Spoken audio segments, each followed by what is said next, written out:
Hello everyone. आप सभी का स्वागत है एक्सप्लोर एंड एक्सेल में। आज सबसे पहले मैं आप सभी का धन्यवाद करना चाहता हूं कि आप वीडियोस को अच्छे से देख रहे हैं और काफ़ी ज़्यादा व्यूज़ आ रहे हैं, अच्छे व्यूज़ आ रहे हैं। लेकिन साथ ही मैं आप सभी से एक रिक्वेस्ट करना चाहूँगा कि आप चैनल को सब्सक्राइब भी करें, ताकि मैं इसी मोटिवेशन के साथ आपके लिए टूरिज़्म से रिलेटेड करंट अफेयर्स को लाता रहूँ, जो कि आपके यूजीसी नेट टूरिज़्म पेपर 2 के लिए काफ़ी ज़्यादा अच्छी है। तो चलिए आज की न्यूज़ शुरू करते हैं। आज की हमारी पहली न्यूज़ है कर्नाटका से, गोकक फॉल्स रोपवे प्रोजेक्ट से। तो चलिए शुरुआत करते हैं। गोकक फॉल्स में एक नए केबल कार प्रोजेक्ट को मंजूरी मिल गई है और ये पूरा प्रोजेक्ट पीपीपी मॉडल के तहत किया जाएगा। अगर मैं विस्तार से बताऊं तो गोकक फॉल्स की विशेषता बेलागवी डिस्ट्रिक्ट में स्थित है। एक सैस्निक वाटरफॉल है जो पहले से पर्यटकों को आकर्षित करता आया है। अब इस डेस्टिनेशन पर केबल कार ही क्यों? केबल कार से क्या होगा? एक तो बेहतर एक्सेसिबिलिटी मिलेगी, एडवेंचर एडवेंचर टूरिज्म का पार्ट बनेगा और उसको बढ़ावा मिलेगा और लोकल इकोनॉमी को सपोर्ट करेगा। अब पीपी मॉडल क्या होता है? पब्लिक प्राइवेट पार्टनरशिप, जहां सरकार और प्राइवेट कंपनियां मिलकर इंफ्रास्ट्रक्चर प्रोजेक्ट को आगे बढ़ाती है और उस पे काम करती है। Roles of rights, feasibility report बना रहा है, यानी परियोजना व्यावहारिक है या नहीं, ये जांच हो रही है। मतलब ये जो प्रोजेक्ट बनेगा वो फिजिबल है कि नहीं है, वहां पे बन सकता है कि नहीं बन सकता है, ये है इसकी। अब यूजीसी नेट के हिसाब से देखें तो इसमें क्या क्या चीजें आ रही है। यूजीसी नेट कॉन्सेप्ट के हिसाब से sustainable infrastructure, experiential tourism, destination planning, stakeholder involvement. हम कई दिनों से न्यूज़ को कवर करते आ रहे हैं, तो आपने कई एग्जाम्पल देखे होंगे सस्टेनेबल इंफ्रास्ट्रक्चर के, डेस्टिनेशन प्लानिंग के, जैसे कि आपने जे एंड के में भी देखा हुआ है। आजकल वहाँ टूरिज्म डेस्टिनेशन की रिकवरी चल रही है और वहाँ पे काफ़ी ज़्यादा स्टेक होल्डर इन्वॉल्वमेंट भी हो रही है। तो ये सारे एग्जाम्पल, मतलब आप ये एक बात ये ध्यान में लेके चलिए कि ये जो कॉन्सेप्ट मैं जैसे आज बता रहा हूँ, sustainable infrastructure, destination planning, stakeholder involvement, ये आपके हर न्यूज़ में कोरिलेट हो ही जाएंगे। ठीक है, तो ये एग्जाम्पल जैसे जे एंड के का है, तो अगर आप इन एग्जाम्पल्स के तहत अपने आंसर को या इंटरव्यू में या ग्रुप डिस्कशन में या अपना आंसर देंगे, तो उससे एक तो आपका जो आंसर होगा वो एक वजनदार लगेगा और उसका एक अलग से इम्प्रेशन पड़ेगा। तो इस तरीके के जो एग्जाम्पल है वो आप अपने माइंड में या अलग से नोट्स बना के रख लीजिए। और इसी न्यूज़ के बाद मैं आपसे एक रिक्वेस्ट करना चाहूँगा कि कृपया करके आप इस चैनल को भी सब्सक्राइब करें, ताकि मैं रोज़ इस तरीके की वीडियो आपके लिए बनाता रहूँ। और जो इसमें सुधार करना है या किस तरीके की आपको और इसमें डिटेलिंग चाहिए, वो भी आप मुझे कमेंट करके ज़रूर बताइए। तो चलिए चलते हैं आज की दूसरी न्यूज़ की ओर। आज की हमारी दूसरी न्यूज़ है महाराष्ट्र से। महाराष्ट्र ब्रिज ऑडिट से रिलेटेड है, जहां एक ब्रिज गिरने की घटना ने पर्यटक सुरक्षा को लेकर चिंता बढ़ा दी है। अगर आप ध्यान से देखें तो 2025 में बहुत सारी ऐसी कुछ घटनाएं हो चुकी हैं जहां पर टूरिज्म को कहीं ना कहीं से इंफ्रास्ट्रक्चर की वजह से काफ़ी ज़्यादा भारी नुकसान हुआ है। तो उसी में महाराष्ट्र ब्रिज ऑडिट किया जाएगा। तो इसके डिटेल पॉइंट आप नोट करना चाहें तो कर सकते हैं।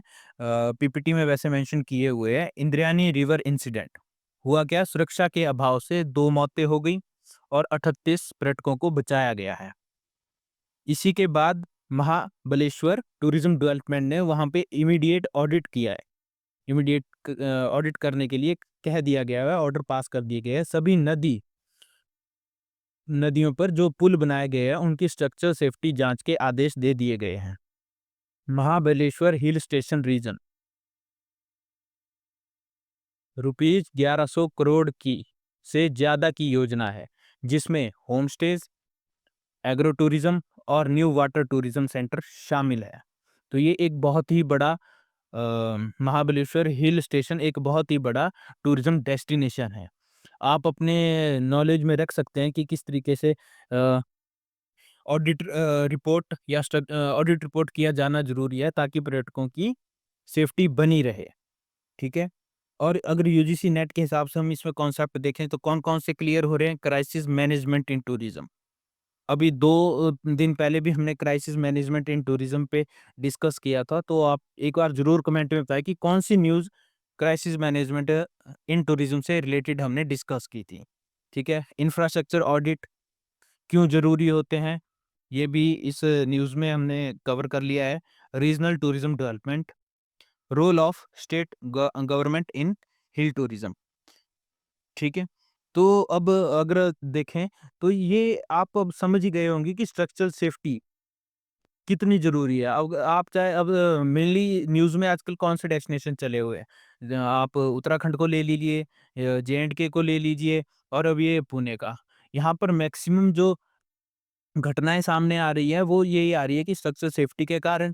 अब जैसे हेलीकॉप्टर क्रैश हुआ है उत्तराखंड में, तो वहाँ पर मेनली यही आ रहा है कि उन्होंने ध्यान नहीं दिया है। उस पर भी गवर्नमेंट ने एक्शन लिया है कि और यही हमने कल की न्यूज़ में कवर किया था कि वहाँ पर अल्टरनेट रूट से जाने की सलाह दी गई है। हालाँकि अभी जो न्यूज़ आ रही है, उसमें ये कह दिया गया है कि केदारनाथ की जो यात्रा है, उसे कुछ समय के लिए बंद कर दिया जाएगा।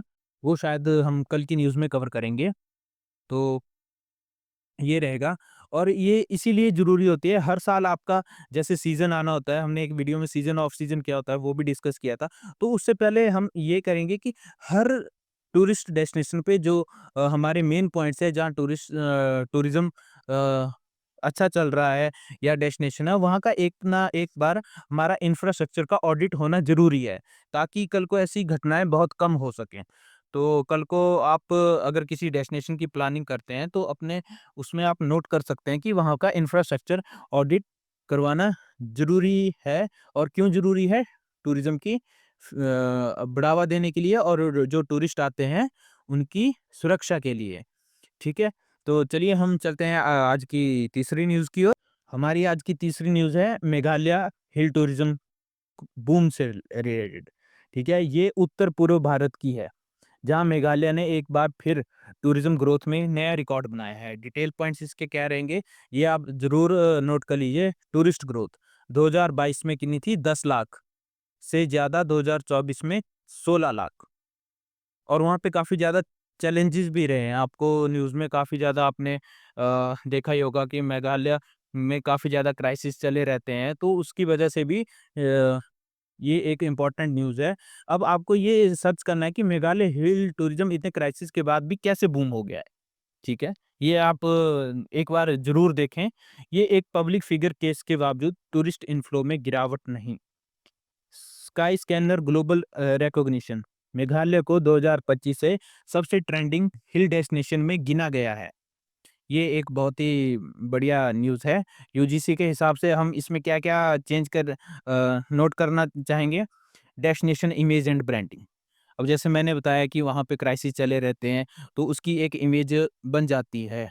कल हमने परसेप्शन को लेके टूरिस्ट परसेप्शन को लेके एक टॉपिक कवर किया था, तो उसी से रिलेटेड एक ये भी टॉपिक है डेस्टिनेशन इमेज। जैसे जे-एंड-के की एक इमेज बन गई थी, वहाँ सेफ्टी नहीं है और ब्रांडिंग। ठीक है?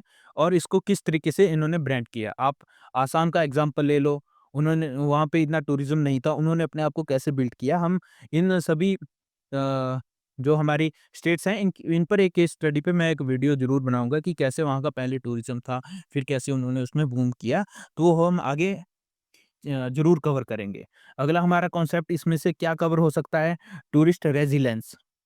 Investment in tourism, north east tourism policy, वहाँ की टूरिज्म पॉलिसी क्या है कि वहाँ पे इतने क्राइसिस के बाद भी वहाँ पे इतना ज़्यादा बूम देखा गया है।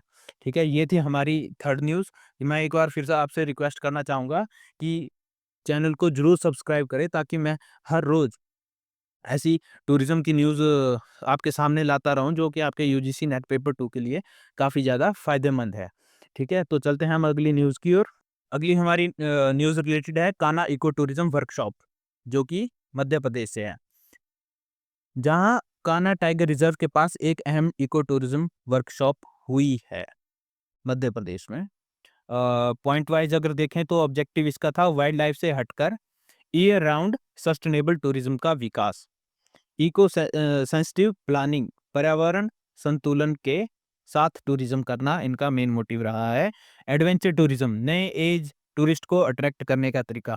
अभी हमने लास्ट मंथ ही एक न्यूज़ कवर की थी जिसमें ये कहा गया था कि जो अब टूरिस्ट है वो जो पहले के डेस्टिनेशन है वहाँ पर कम ट्रैवल कर रहे हैं और वो नए-नए डेस्टिनेशन को एक्सप्लोर करने की ओर ज़्यादा ध्यान दे रहे हैं। तो ये उसी को ध्यान में रखते हुए इन्होंने एडवेंचर टूरिज्म में ये एक आगे के लिए स्टेप लिया है। Community involvement, local stakeholders की भागीदारी। जब तक लोकल स्टेक होल्डर्स इन्वॉल्व नहीं होंगे किसी भी डेस्टिनेशन का टूरिज्म उतना ज़्यादा बूस्ट नहीं करेगा। ठीक है? यूजीसी नेट कॉन्सेप्ट के हिसाब से अगर हम देख लें इको टूरिज्म की डेफिनेशन क्या होती है, एक बार आप ज़रूर इसमें सर्च कर लीजिए या रिवाइज़ कर लीजिए। सीज़नेबिलिटी मैनेजमेंट क्या होता है, biodiversity and tourism, responsible tourism practices. ये एक बहुत ही इम्पोर्टेंट कॉन्सेप्ट है रिस्पांसिबल टूरिज्म प्रैक्टिसेस, क्योंकि जब भी हम कहीं घूमने जाते हैं तो हम as a tourist, as a traveller नहीं जाना चाहिए हमें। सिर्फ वहाँ पे हमें एक रिस्पांसिबल टूरिस्ट और विजिटर बन के जाना चाहिए, क्योंकि हमारे सामने देखा जाए तो लास्ट 3 या 4 हफ्तों में ही ऐसी काफ़ी न्यूज़ आई है जहाँ जैसे हमने कूड़े के ढेर पाए जा रहे हैं, तो वो एक रिस्पांसिबल टूरिज़्म का हिस्सा नहीं है। तो आप एक बार ऐसे रिस्पांसिबल टूरिस्ट बनकर विज़िट कीजिए, ठीक है? अब मैं अगर आज की इन सभी न्यूज़ की बात करूँ, तो आज की 4 बेहद महत्वपूर्ण टूरिज़्म करंट अफ़ेयर थे, जिनका ना सिर्फ़ वर्तमान टूरिज़्म इंडस्ट्री से सीधा संबंध है, बल्कि यूजीसी नेट के सिलेबस से भी गहरा कनेक्शन है। इन खबरों को आप अपने आंसर में केस स्टडी के रूप में इस्तेमाल कर सकते हैं, अपने इंटरव्यूज़ में इस्तेमाल कर सकते हैं। हो सकता है यहाँ से डायरेक्ट और इनडायरेक्ट क्वेश्चन भी बन के आए, तो आपको उस तरीके से ग्रुप डिस्कशन भी करते रहना है, ताकि जब भी आपका कोई इंटरव्यू हो या ग्रुप डिस्कशन हो, तो अगर आप आंसर में अपने एग्ज़ाम्पल के साथ आंसर देंगे, तो वो एक वज़नदार रहेगा और उसका काफ़ी अच्छा इंप्रेशन पड़ता है। तो ये थी आज की लास्ट न्यूज़। तो मैं एक बार आपसे फिर से कहूँगा कि चैनल को सब्सक्राइब करना ना भूलें और साथ में कमेंट भी करें कि आपको और क्या डिटेलिंग चाहिए और किस तरीके से इस वीडियो में सुधार किया जा सकता है। मैं वो करने के लिए तैयार हूँ। आप कमेंट करेंगे, मुझे भी अच्छा लगेगा कि और उसमें सुधार कैसे किया जाए या आपको किस तरीके का न्यूज़ चाहिए, तो मैं उस हिसाब से सारे चेंजेस कर सकता हूँ। तो आई होप आपको आज की वीडियो काफ़ी ज़्यादा पसंद आई हो, उसमें आपको पूरी डिटेल मिली हो। तो उसके लिए मैं देखने के लिए आपका धन्यवाद करता हूँ। आपको वीडियो पसंद आई हो तो लाइक करिए, कमेंट करिए, शेयर करिए और सब्सक्राइब करना ना भूलें। आप जब सब्सक्राइब करते हैं, लाइक करते हैं, कमेंट करते हैं तो उससे हमें मोटिवेशन मिलता है और हम ऐसी वीडियो बनाते रहेंगे। अगर आप इसमें कुछ डिटेल और चाहते हैं तो आप हमें कमेंट करके ज़रूर बताएँ, हम उस हिसाब से आपके लिए लेक्चर में चेंजेस करेंगे। ठीक है? तो मैं एक बार आपका फिर से धन्यवाद करना चाहूँगा और आप हमारे साथ टेलीग्राम लिंक पे भी जुड़ सकते हैं जो आपको दिखाई दे रहा होगा। तो एक बार मैं आपका फिर से धन्यवाद करना चाहता हूँ। Thank you.